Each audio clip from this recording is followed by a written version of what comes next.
nouvel échec pour Manuel Valls. Dimanche 5 juin 2022, l'ancien ministre a été éliminé dès le premier tour des élections législatives alors qu'il avait été investi dans la 5e circonscription des Français de l'étranger. Cette nouvelle défaite n'a pas été une surprise pour François Hollande.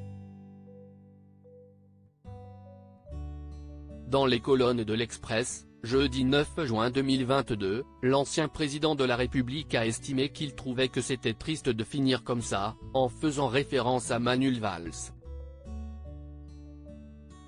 Est-ce à cause de lui et d'une espèce d'obstination ou est-ce un showstrap qu'on lui a fait? Pourquoi vouloir être député quand on est chroniqueur sur BFM? A lâché le socialiste de 67 ans. Pour rappel, ce n'est pas la première fois que Manuel Valls doit faire face à un échec. En 2019, il avait tenté l'aventure des municipales à Barcelone, en Espagne. Après avoir occupé le poste de Premier ministre en France, il avait voulu repartir de zéro dans la ville catalane, dont il est natif. En 2017, il avait échoué lors du second tour de la primaire socialiste française.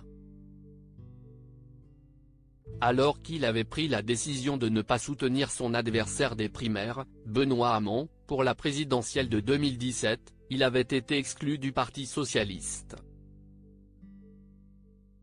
Manuel Valls n'a pas reçu le soutien de François Hollande depuis qu'il est de retour en France. Manuel Valls avait tout tenté pour rejoindre les rangs du parti lancé par Emmanuel Macron. Même s'il avait annoncé son retrait de la politique en 2018, l'homme politique n'a finalement jamais réussi à tourner la page et reste un passionné par la politique.